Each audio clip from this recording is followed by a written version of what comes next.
Ann-Marie's Workshop. My name is Ann-Marie and I love to make things with joy. And this is my hashtag Friday Sews video. You're in the right place. If you love to make things, please like, subscribe, and share, and hit the notification bell so you can see what I get up to next in the workshop. So the hashtag Friday Sews was created by Jenny Wessner, and it is moderated by Marie DeSuze over on Facebook. If you're a creator or someone who likes to follow creators, head on over there and you can sign up to be a part of the group.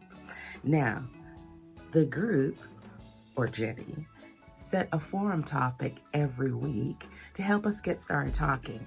I don't really need that, but I do like to answer a question. So today's forum topic is, where's the strangest place that you've taken your sewing machine?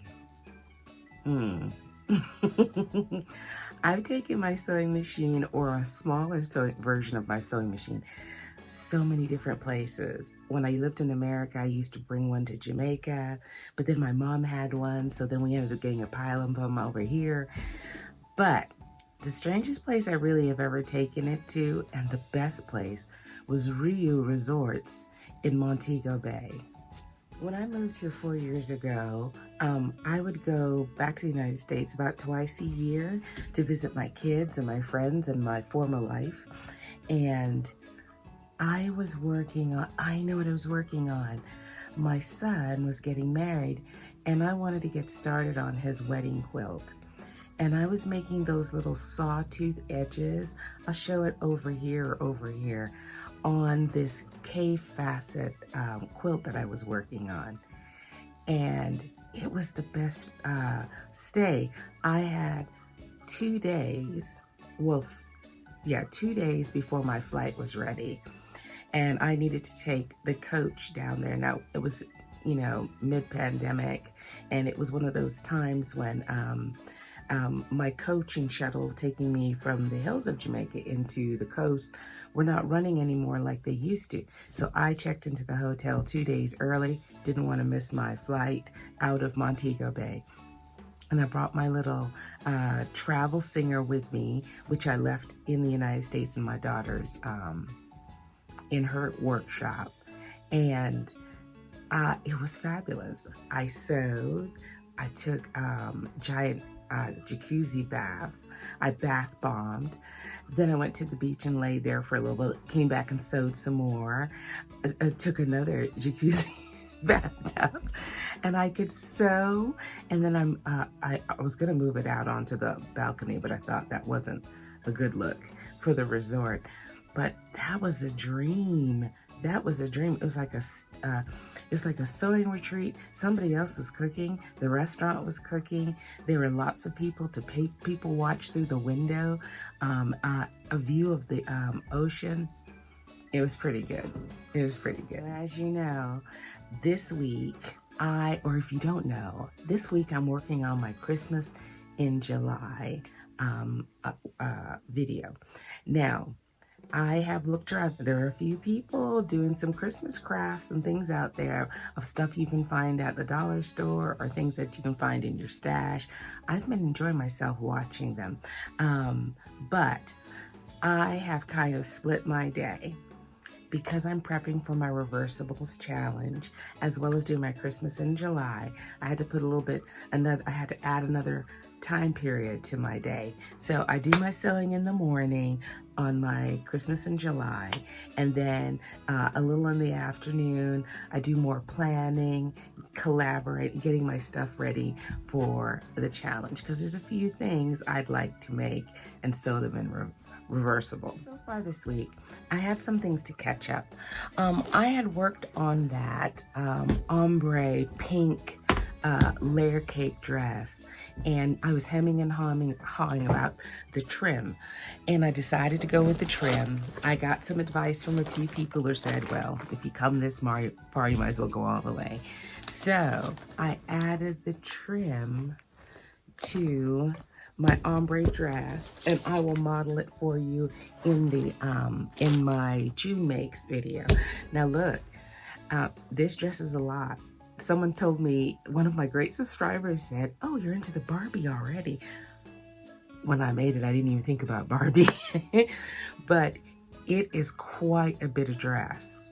Those layer cake dresses, they are a lot of material. And so when adding the trim to it, hours, and only sew about 2.5 hours a day, or yeah, about 2.5 maybe. And I had to attach the trim. Now look, I tried to do it by hand. I must have worked for about half an hour to 45 minutes. I had only gone 12 inches on that. So we're gonna have to come up with another solution. So I ended up getting my invisible thread. I put my invisible thread at the top of my machine, and in my bobbin, I put in a pink, a coordinating pink thread. It still took me 2 hours to attach the trim because it is such a wide dress, as I still keep on going. And I had to stitch it in scallops at the top and then go back and stitch it at scallops at the bottom because I didn't want to come this far and have the pieces popping up on the edges. And I think it turned out really, really well. It does give it an effect. It would be fun at a garden wedding. It would be fun for a little special occasion. I think I would probably get more use if I had not put the trim on it, but it is quite a substantial dress. I don't think I'm gonna wear it a ton of places where people aren't gonna say, hey, I've seen that pink dress before. I really don't think the trim would change it, and I kind of liked it. It was very fun. And so I finished that dress this week. I also added the elastic in the waist. It was a wide waistband, the Segura set, added to my layer cake bottom. And I think it was good. I think when it was too wide, I don't know, it took on a costumey look, but with the elasticized waist, I think it was just right. In preparation for Christmas in July, I did quite a bit of cutting out, as well as I like to cut things out that I have the idea for in the meantime. So I have a few things to show you. So, you know, I was working on the romper part of this set. It's McCall's 8245. So I've cut out the lavender and the umber for individuals in my family. And I was able to finish, except for the hem, I have to measure the height, and finished the turquoise one. Now remember, the whole point of Christmas in July is not that you're gonna finish all of your Christmas makes and things like that in July. It's just that you're gonna get started.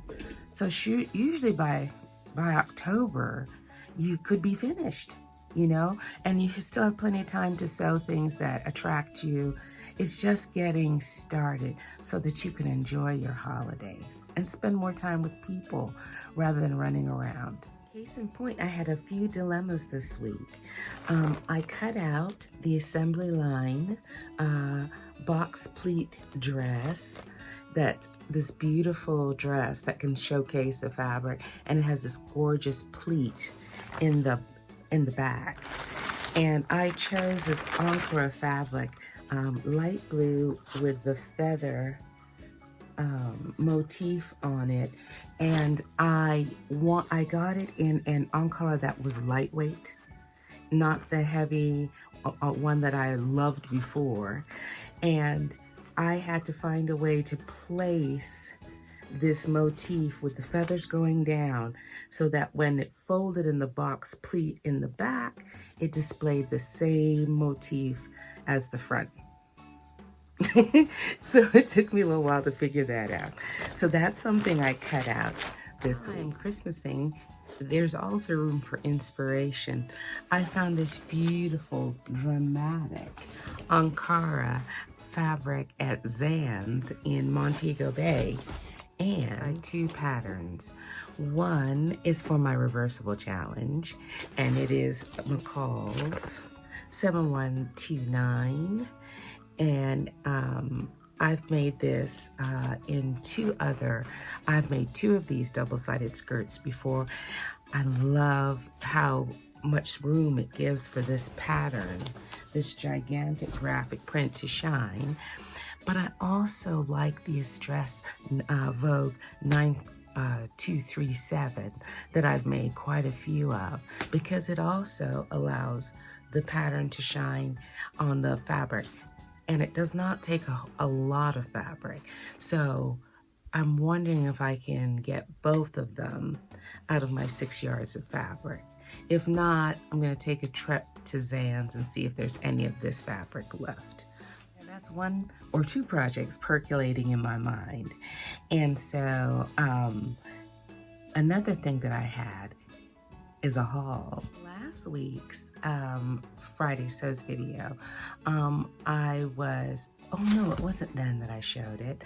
It was the 5 essential things. I was inspired by Sherry Sews 30, and she talked about this new look pattern, and the way the iterations that she did, the ones she made, I really loved how the pants came out. They have a wide leg and they need an elastic band at the top, which for my tummy is just right. How that ties in with my haul is I this week had ordered from Temu elastic that had a ruffle at one end. I'm going to open it because it crinkles. I will find out the description for this elastic and put it in the description. But it gives you that wide waist, that wide waistband, and the ruffle at the bottom. So you can make those pants with the ruffle at the very edge. It's a simple finish for these pants. So I wanted to try those out. So I bought, I think there is 1, 2, like 3 yards in a package. And I bought 2 packages of those. And I will find out the price for you. They were $2.49 a piece. It's called a 1-pack, 78.74 inch bag, 2.36 inch wide, elastic band trousers, clothing, sewing, accessories. Or I probably just put a link inside the description box. But I bought 2 of them to make a few pairs of pants. Next tool I bought on Amazon, but it sure does have the same kind of, it's made in China. It's a universal tool for cover buttons because I had lost mine. So I have a few of these. I have this one and this one. And so you put your material in, your cover button, and you use this to help lock it in place to make your covered button tool. So I was really excited about that coming this week. I don't know how much it was, maybe $8 or something on Amazon. I'll put a link to it as well in the description. Admit this. I got a pattern from eBay that I own, that I've made a toile of, but could not find the facing edges for the row. I'm tired of looking for it, y'all. I am tired of looking for them. So I purchased another one on eBay, and all I need is the neck facing and edges. But I tried to draft it myself. It didn't work out well. Something is off. I think it's because it's a knit. I tried to rub it off of an existing robe that I already made. It didn't work out. So I ended up buying it again on eBay because it's critical to my Christmas making. I saved the best for last. I ordered this material because it was so striking looking on Temu. I thought it's an expensive buy. It's $57. It's 5 yards, and so of the material. And when I show it, I'm going to open the package because it's crinkly. When I show it to you, it came. It's stunning. Description to you. It is called One Piece Mesh 3D embroidery, colorful water-soluble lace, unilateral applique, multicolor embroidery, do-it-yourself dress stage clothing fabric, high-grade fabric, 180.5. Oh no, 180 by 51 inches, 540.5, 1 inch. I'm not exactly, type by 51 inches. It, 5 yards, y'all. That's what it really means, 5 yards. I'm gonna turn my my camera so you can get the full effect.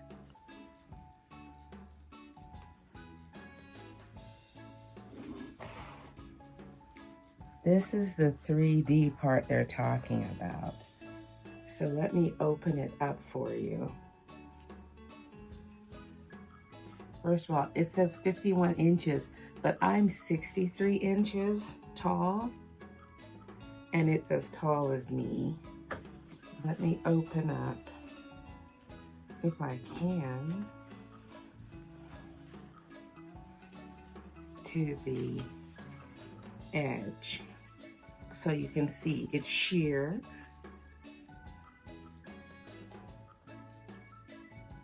It has a border. It has three-dimensional elements on it. Okay, y'all, I wasn't expecting this. This is stunning. This is like Valentino. I don't know. This is gorgeous. Before it arrived, I kept on going back to check on it, and it came in green, blue, apricot, white, black, with pastel. And I wanted to buy the pastel, and I wanted to buy the black. And the white's stunning, but I think it was more like wedding. And I hemmed and hawed, and this came yesterday, and I went back, sold out. So the only thing that was left was the apricot. And as much as I love this fabric, the apricot base really wasn't for anyone. You know, my daughter's not gonna wear all these flowers, and she's the only one who's apricot in the house. Mel is apricot too, but I think it's still, the flowers might be a bit much for her. But it's stunning. I put myself down on their alert. Temu has an alert. They said they're sold out. If they restock, they will email and let me know. If they email and let me know, I will let you know. Unless you're interested in apricot. If you're in apricot, run right over there while they still have some left. But I cannot tell you how luxurious it is. I feared that when I opened it, like when I bought it, I feared that when I opened it, the appliques and everything were going to be thinly placed, and that the reason it looks so rich is because they were folded behind one another. Oh no, it's stunning all on its own. It goes from very large motifs and appliques all the way up to very small and delicate ones near the top. There's a little bit of sheer on the top, but I don't think there's enough, like if you were thinking that you could use the top sheer to make like a bodice or something. Well, maybe a bodice. No, because at the shortest part is 6 inches. I don't believe so, but you could maybe work it the way you're going to work it. I have so many ideas. I can't wait to get started, but I wanted to share this with you to show you how stunning this was. All right, Temu, you're all right. So that's it for my Friday sews today.